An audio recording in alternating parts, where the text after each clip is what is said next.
Okay, so here's my video on cherries. I've been doing these all week with my classes, and I think they're a great way to start understanding how you're using the shape, how you're going to get a sketch set up instead of drawing it out because it's so hard to draw something out. Cherries aren't that difficult, but getting a circle can be really difficult the first time you try it. So I'm going to go through the blending technique of setting up a sketch, moving it into a drawing, and then go into the colored pencils. So underneath, I'll put a list of the supplies that I used, and I'm not really picky about the colors. If you've got a red and a red orange, that is good enough to get started. I use blender stumps, and I'll go over all this when I do it, but you can also use a Q-tip. So the supplies that I have, I'm going to switch, and I'm going to show you my screen. And so this is what we're going to be doing. In order to get there, what we're going to need is, I've got a blender stump, and that's what that looks like. You can use these lovely things. Q-tips work great to start out. So if you don't have the stump, Q-tips work great. I'm using, this is a 9B. You can use a 6B, an 8B, but you want a high B pencil. And that means it's going to get nice and dark. And I also need a 2B, which I'm grabbing. Okay, so that is a 2B pencil. I know it's like iridescent, shiny, like wow. I've got a brush. That's going to be helpful. Thanks, Luann. This is a Mono Zero eraser. Let me see if I can get the name in there. Mono Zero. This thing is great. As you can see, the eraser size is about the same as my pencil point. So that's lovely to have. Then there's this sandpaper and emery board, like a nail file works great too. And what this is for, when you're using these blenders, they get really, I set up my camera different today. Can you tell? I don't know where it is. All right, there we go. How about that? All right. So when you use these, they get so full of graphite, you can go in and just clean all that off. And that's what's going to make them work better. These don't unpeel. This is not technically a tortillon. This is a blending stump. It's pressed paper. It's soft. It's lovely. So these are the tools. That's what we're going to start out with. And the way I like starting out is taking a card, of which I have numerous ones. Let me see if I've got one in here of all these lovely cards that I do this on. Okay, so there's my card. It's an artist card that I got from probably Hobby Lobby. So what I'm doing, this is my 9B, and I'm making just a really big area of black. So 9B, just going back and forth with this and really building, breaking my lead, look at that, and building it up. But I think I got enough. That happens like every time I do a video or a class. Okay. So I'm really putting a lot of this into here. It's on the end of my blender. So now what I'm going to do is I'm going to go over here and I'm going to start drawing my cherries. So this is my 2B pencil. I'm going to put, if you think about it, here is kind of, say, the area I'm going to have my cherry in. So this is the orientation. I'm going to do it tall or portrait rather than doing it vertically. And I'm going to go kind of with dividing it down the center. And then I want a surface for them to sit on. So that in my head is kind of what I'm doing to lay this out. So into that, I'm going to take and I'm going to do a cherry and I'm going to put it here. So I'm actually drawing with this blender. And the reason why I'm doing that, and here's my stem, okay? And I know that the stem on a cherry goes in a little bit. It's got kind of a weird bump on the end. It's taken me a lot of years to be able to draw a perfect circle. So if you can't get a perfect circle right away, don't sweat it. It took me a while. If you get one, great. But I'm using the blender stick. And the reason why I'm using this is because I can go in now. I can put all this darkness over here. And the reason why I can do that is because I know this. if my sun is here, which I'm putting it right here, right now, that lovely corner, radiant sun that little kids love to draw. All right, if I'm doing that, I know my highlight is going to fall about right here. And I'm doing all this in pencil because I can erase all of this so easily. I also know that on a sphere, if my sun's here like that, all this back here is going to be in shadow. So I'm doing this. This is a 2B that I'm doing this with, but very quickly I can shade this in, leave that highlight over there, and you can see, and if I put a shadow down, that looks, I've got the most itchiest nose this whole video. Can you tell? Okay, I'm gonna really itch it and hope it doesn't itch anymore. All right, so this is how to make something look 3D is by putting that shadow in. I'm going back in, and again, this is a 2B. If I use my 9B, I could go in remember that's why we're not using the 9B because it broke. It's gonna be sharpened later. Okay, so I'm going in, I'm actually drawing on my paper, but watching on my computer screen. Okay, so see how when I put that darker in there?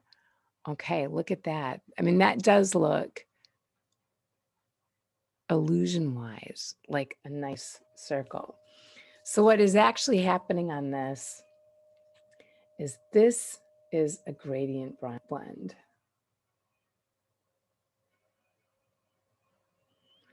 So it goes dark,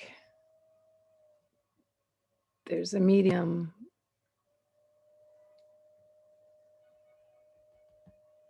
so you've seen those kind of like a gradient blend. It goes from dark to white, and then it's got your midtones. So a great way of making this with, I'm sharpening, of course, that 9B now, but I'm going to make a gradient blend with the blending stick. So there's two ways of making a gradient blend. And that is one that you see in front of you. And thanks for your patience while I'm sharpening this. This will be the other one. So with graphite, you have this lovely availability of putting down, like we're doing that pool, and then pulling this. So I can make a gradient blend this way. So you can see from light to dark, same kind of idea. Can use my eraser to go in, but this is going to be the lightest. So it's the same thing, right? So either way that you get the gradient blend, you don't want to see all these different separations. You want this nice kind of smooth, blend this out a bit, but you see this one's much smoother. That's what you're doing across the surface. You're putting a gradient blend, which is what this is, or a scale from light to dark. Darkest being here, medium being here, and light being here. So here's also really quick. That was a 2B pencil. That's as dark as it can go. This is a 9B. So if I put this 9B on here, you can see how much darker. And that's kind of how the bees work. They're real dark. But with this, they smear like crazy too. So I can go in with my blender. And the more you get that darkness there, it says, yep, bright sunny day, but it also, it really makes it look three-dimensional. So that's what you're doing. You're just applying a gradient blend. And the reason why it's light over here is because your light source is here. So this is going to be your brightest. This is the mono zero. I'm going in with this little eraser and I'm just erasing into here. And this is a brush. And the reason why is right now you're seeing me like with my fingers. It's such a good habit to get into using the brush because when you get a lot of graphite down, it's so easy to smear it all the way across with your fingers. I've done it a million times and you just saw me do it. I don't learn. Okay, I'm going to pick up my 2B. Now that I have this cherry, I have the outline. I understand what I need to do. I don't really want so much graphite on this because I don't want my colored pencils to smear into the graphite. So I'm going to be using a dark blue. So it's not going to put too much of a smear into it if graphite got into it. But if I were using white or using a light color, it can smear the graphite and it's really hard to get that up and out. And you'll see this kind of metallic gray in your finished piece. So another good habit. So what I'm going to do now, glasses, that's what I'm going to do now. All right, so around here, I'm gonna go and find the line of that circle. It doesn't have to be perfect. Cherries are not perfectly round. I'm going in, I'm gonna underline the stem right underneath down into that insertion point where it's going. And the same on this side. So there it is. That's my cherry. Usually when you do a shadow, if this is the point that the object is attached to the base or it's touching, this has got to be a perfectly straight line across. That's all I'm going to do for right now, is I'm going to put that much in. That was my drawing. What we did with the blender stick was actually just laying it out. That was kind of like our pre-sketch. So now we have a drawing of a cherry. In general, I like it. I think it's great. So I'm going to finish it by putting this small little, okay, let's go in and correct this right now while you're watching. This is coming pretty low into the cherry. So I want it up a little bit higher. So I'm actually going to put an oval shape right up here. So you can see I'm kind of making like a hole that stem is dropping down into. Now I'm going to take my eraser and I'm erasing out. I really don't want a tight, hard circle there that I put in. I'm going to erase out this because I really don't want any graphite in here because that's going to be light. This don't need this. Those are just all in there. I do need my horizon line, but since I know where my cherry is sitting and I'm not worried that it's on a surface, I remembered. Okay, so still gonna go pick off these little extra lines. So in general, happy with this, fine. Okay, now I'm gonna take a kneaded eraser. And a kneaded eraser is, we're going to stop this share because this is great. This is a kneaded eraser. These are the ones where you pull apart. Some people use sticky tack. I don't know. I don't know if that works for this. I have sticky tack. It doesn't clean. When you're doing this, it's actually cleaning the eraser. So it goes from really being bad and horrible. Let's see if I have one. I don't have a used one. Yeah, no, I do. I'm going to show it to you. All right, this is what they start to look like. They just get this isn't actually so bad and it looks a lot cleaner than it actually is. But when you clean them, you just pull them apart. So things, stress relief, cleaning the eraser, all good. So that's the kneaded eraser. And for those of us that remember, it's very much like Silly Putty. So let me share my screen again. Okay, so I'm gonna take this and look at that. I mean, still, see, look at there. There's a Silly Putty effect. What I'm doing though is I'm lifting all the extra graphite up. So I still have my image, but that graphite is on here now and it's not going to smear into all my colors. So there, that's great. It was about this dark, now it's about that light. So we're going to start coloring this. And what I'm using first is I am using an indigo blue, and it's a very thin. So the very thins are less pigment, or I guess actually they're probably more pigment, less wax. So here's a regular colored pencil base. This is the very thin base. So it's a harder, it would be like using an H pencil. It's not going to smear. It allows you to get these really nice tight lines, whereas a regular colored pencil, you can get thicker with this. These you can, but they're never going to go quite as dark. I'll go into that on a different video, but for now. So this is an indigo verithin. And so I'm going to go back and do kind of what we did. Let me see if I can drop this down. Okay. I'm going in and I'm putting everywhere my graphite is on the edge. I'm just outlining this. And then I'm filling this is what I'm doing. This is the idea of what I'm doing, but I don't want heavy lines like this because I can't really erase this as well.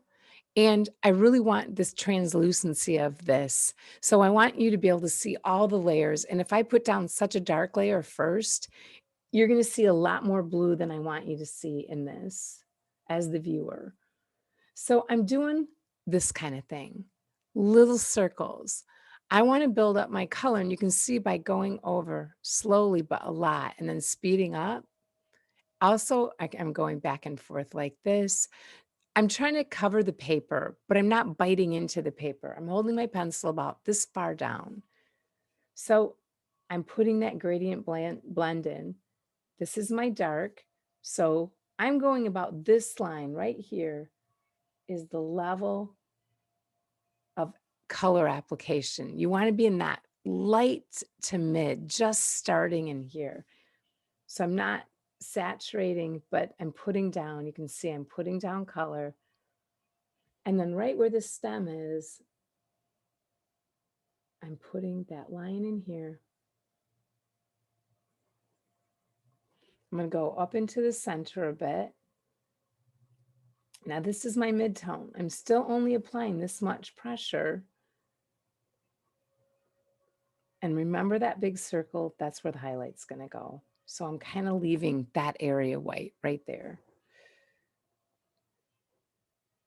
I'm going back into the bottom because I know this is going to be dark. So you can see I'm actually putting in here a line.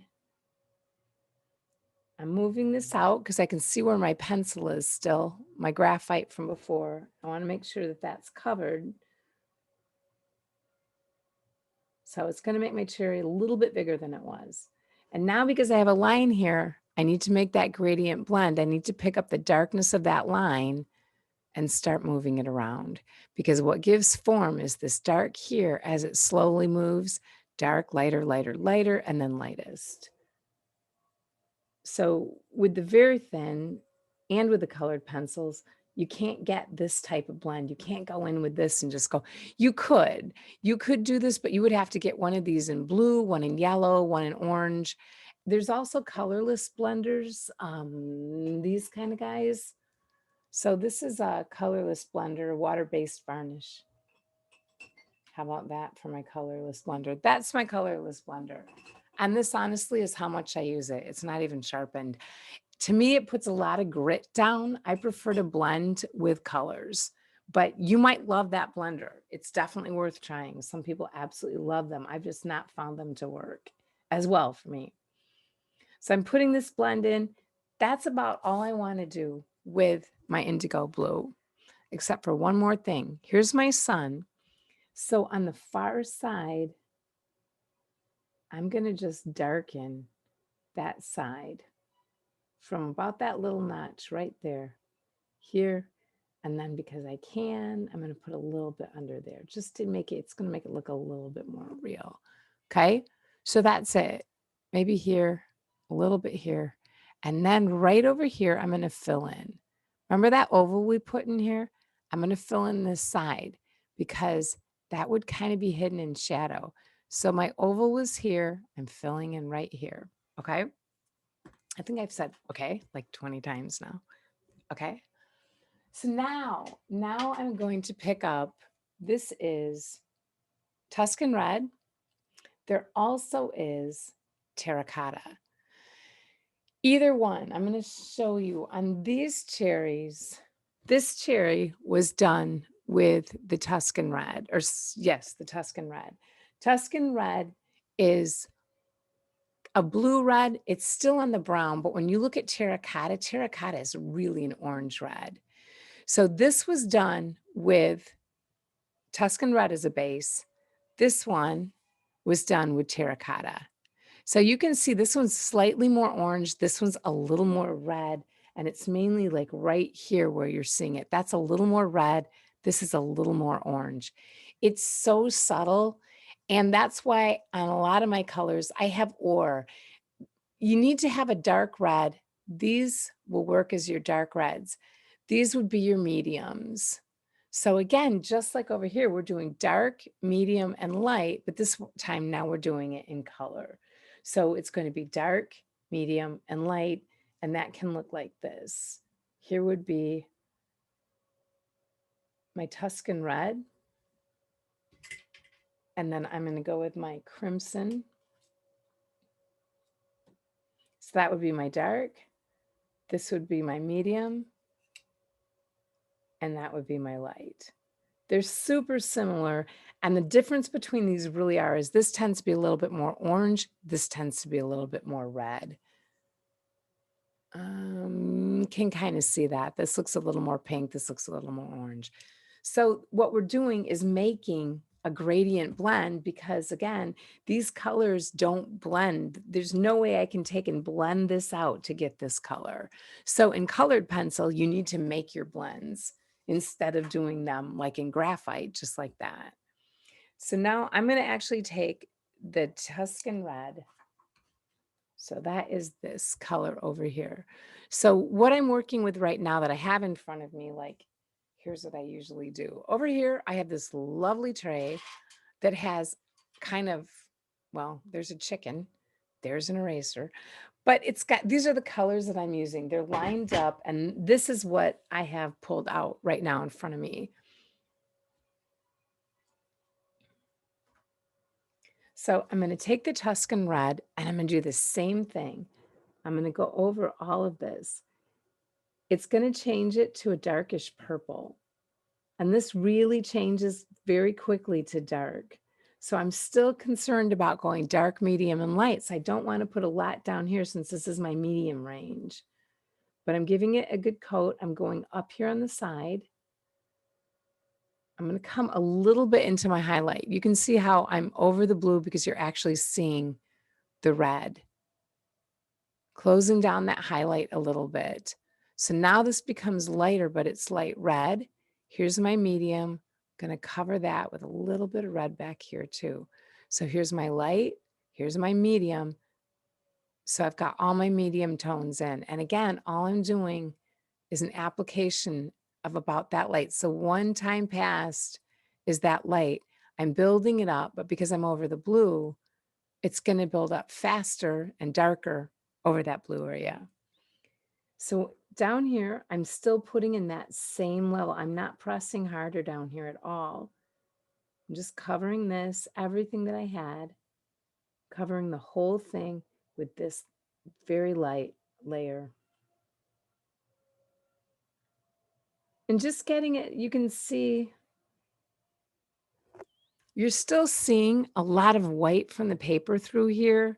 You're still seeing the red, definitely the blue. So now I'm going to take Scarlet Lake. And I'm putting Scarlet Lake. This is my orange of the two reds. I'm putting this down right on the top. Exactly what I just did, exactly the same level of pressure.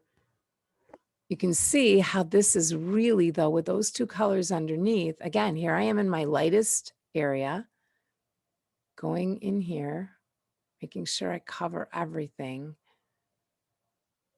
I'm closing down that highlight a little, but not a lot of pressure because I'm going to need to be able to get in there and erase this again. Coming down my side, filling in all my mid area with this and down into my real dark area. So again, this is like another layer on the whole cherry. That's it with that for now. And now I'm going in with the Crimson Lake. So this would be the red of the two. Same thing, right over it. So I'm building up these layers. I'm going to close down that white spot finally over here because I want it to be this red color. Because when I think of cherries, I think of red. And this is what the viewer is going to see is this red. So you're watching me draw my drawing on the screen. Okay, so there we go. I guess I could draw it over here. This is like how I would normally draw, but with the lights set up, there's like such a massive glare over here. I can't really tell exactly what color it is, but when I look at my screen, at least I can see what you're seeing. Okay, so kind of around the whole thing. What I'm doing right now is I'm going over this blue because I don't want so much blue showing around this.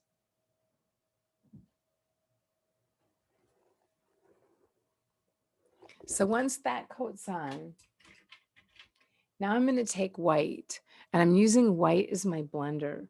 So I'm going over everything that I just did, and I'm covering it, same pressure as I've used every other layer. When I get up into here, I'm doing little circles right around my highlight area. I just want to leave a teeny little white thing like that, a little oval shape. So you can see as you're going around this, that white is really bringing all of this together. It's getting rid of all the white showing through from the paper. And all I'm doing is I'm going back and forth. You should feel the white kind of gripping on this a little differently than the other colors have, because you're finally now what's called wax buildup. You have all this wax build up. So you're kind of way on the surface. And we're very close to finishing the cherry because we're close to what the viewer's going to see. So I'm going back in with the Scarlet Lake. So this is the orange of the two. And I'm going over this again. Do you see how bright that is? Now this is literally sitting on the surface because it was all burnished down. Putting this in my midtones, bringing it up into here and down into the bottom of my midtones. I'm not really putting it back down into this area. And why is because this is such a light color. I don't really want to lighten this up anymore down here. So I'm going to switch to my crimson red, and that's what I'm going to use for down here. So that's actually acting now is my darkest color. And I'm smearing this like crazy as I put my hand in it. So I'm using the crimson red down here as my dark, going over this. Voila, cherry. So now to get that look and get that finished look, we need to go in, clean up the highlight a little, work on the shadow, and get the stem in. So the colors for this are going to be apple green, cream, and orange, and a yellow. And again, an or. Ochre might be a little bit too brown, but sunburst, goldenrod, jasmine, those will all work. Then I've got Parma Purple in here. So Parma Purple, I had it in here. Okay, so I took my Parma out and switched it. So this is Parma Purple, kind of a light, bright purple. What I'm going to do with this is I'm putting a little right in here. It's going to add a little white. On the screen, you're not really seeing it, and you're really not going to see it too much on your picture. I'm pressing hard and putting this in. What it's doing is it's going to allow me to cover up the reds with a little bit of a white, but also purple. So this is, I guess, what I mean by white and purple. Let me show you this. This color, this is violet. This is pretty straight pigment. When I put that down, that's going to be dark. This has really got a lot of white in it to make it lighter. So I'm putting white and purple down at the same time so that it lightens this area almost imperceptibly, but you will see that little bit of a shine down there once we get the shadow in. So now I'm going to take, this is the indigo. Remember that dot that was right here? If this is where the cherry's touching, this is straight across. So I'm just putting a very light shadow in. It can't go any further forward than here almost. So that's about where it starts. I'm making this dark because it's going to be really dark underneath here. Bring it out into kind of a blue oval shape. And then I've got this stem. So I'm just going to go right outside that pencil border and put the idea of that stem. And it's really light. It looks like a duck without wings, whatever. But your viewer is going to go, oh, shadow. They're not going to think about it. So unless you have an object in front of you that you can actually see a shadow, this is a good enough way to do the shadow. I'm going to get rid of this so that that's not interfering. Okay. Great. So already that really has an idea of three-dimensionality. Not completely colored in, but it's not looking bad. So I'm going to take my dark red, which is the Tuscan red, and I'm going to go over right down here, and I'm going to add not all the way over this way. I'm just doing it about, so think about gradient scale. Here's the darkest and it still has to go out to light. If this is my lightest out here, I'm just doing the darkness here, really close to the cherry where the shadow is going to fall. And every time I'm putting down a layer, this is what I mean by a layer, that mid-range, really light. Build it up by going over it rather than pressing harder. So now that I have that in, I'm going to go and take the orange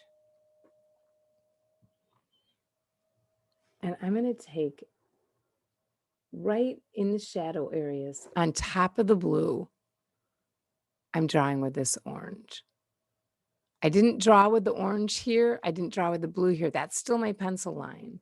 So I'm not drawing anything there. I'm just going over and I'm kind of sitting right on top of the blue pencil line and I'm bringing it in just a teeny amount. So let me show you this. This is kind of what this looks like. Think of the stem like this. There's a stripe that's going, okay, not outside the line, but on the line. So here's a stripe of this. We're going to do a stripe of green down the center, and then we're going to do cream. So think of it that way. I'm not really going into the center with this. I'm just overhanging and it's so small that you're hardly seeing it, but that's what's happening.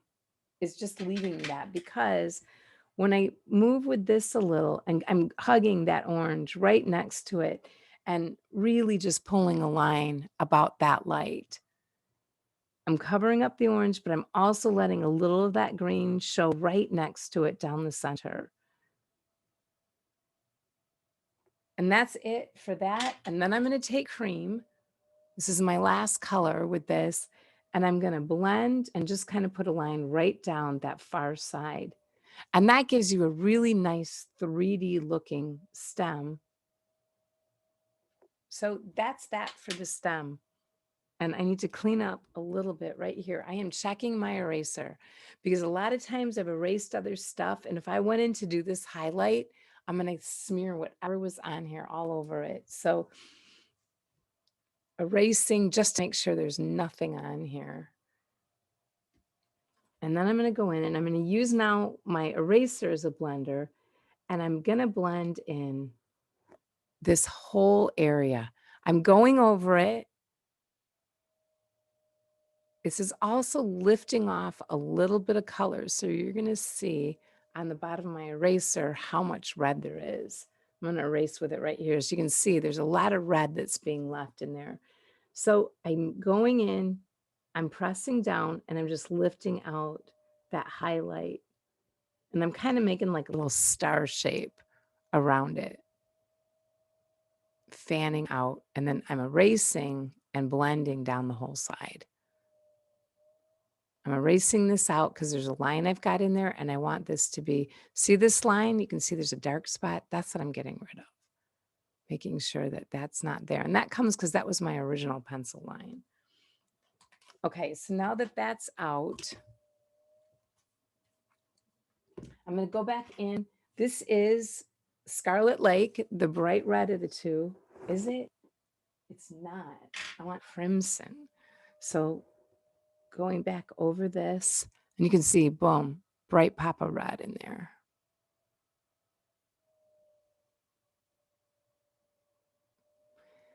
I'm just bringing up the red because we're done. So I'm going in with this. I'm going to take the white. I'm turning it sideways because for me, it's easier to, what I'm doing right now is I'm cleaning up the outside of this. It's kind of, you can see where it's gotten fuzzy again. And you don't want to do this with an eraser because the potential to smear is high. Cleaning off my pencil, you can see all that stuff that was on it. And now I'm just going to pull right along the edge, pressing pretty hard. You can see how close I am down to the edge of my pencil.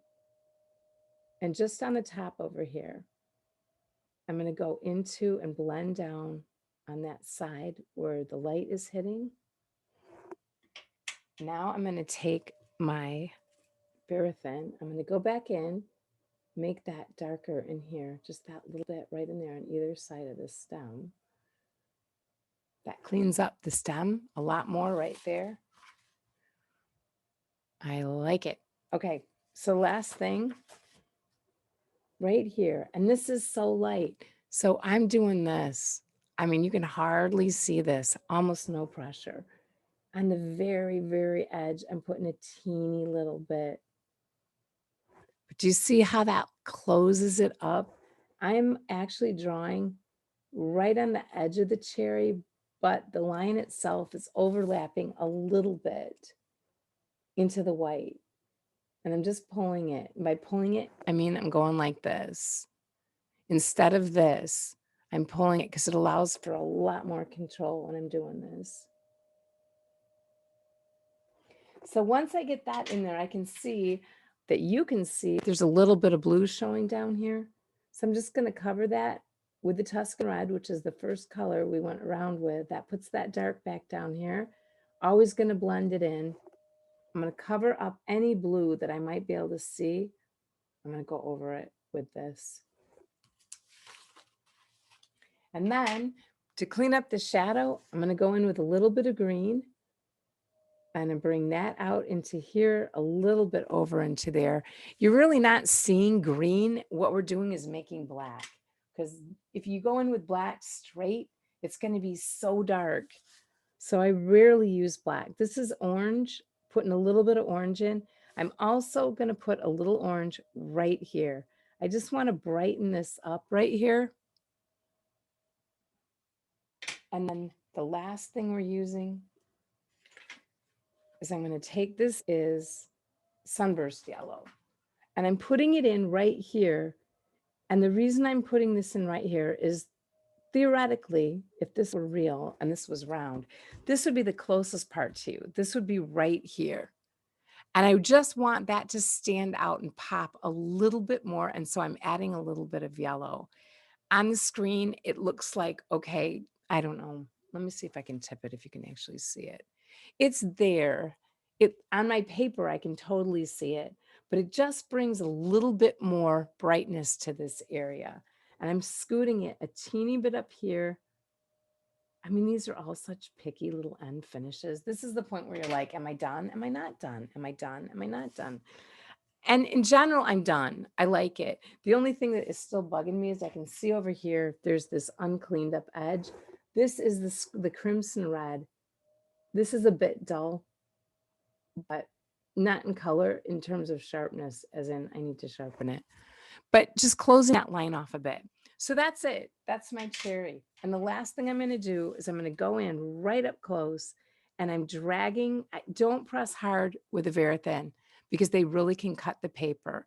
But if you go back and forth, again, building up this layer over all those colors, I'm using it as a blender. I'm bringing it up the far side just a little bit right behind. Because again, if there's a black line down here or what looks really dark, I don't want to just leave it on its own. I'm blending it up a little bit. And that's really forcing out where I put the Parma Purple. Maybe you can see that if I lift this up. You can see the Parma Purple is a little thing right here, but that gives what looks like a reflection of the surface. It makes the roundness look more believable. And when you see that, you don't question it. And now it's like hi-ho Cheerio. We have 1, 2, 3, 4, 5, 6, 7, 8, 9 cherries this week. And they're all in various different colors in terms of whether you use the terracotta. I'm going to put my color list down below. And I would love to see these. If you do these, do hashtag Janet Balboa and post these. I would so love to see this. And this is kind of the first long video I've done. If it helped, let me know. If there's anything else that I can do to make it easier, if you have questions, let me know. And I should probably not be sharing and talking directly to you. There we go. But that would be great. I would love it. So Janet at janetbalboa.com, probably better Instagram, which is it the and sign or is it the hashtag? Hashtag. I'm learning all of this. So thanks. And I think the next one is going to be candy canes for Christmas. Have a wonderful day. I will. I will definitely because I'm going to go back to drawing.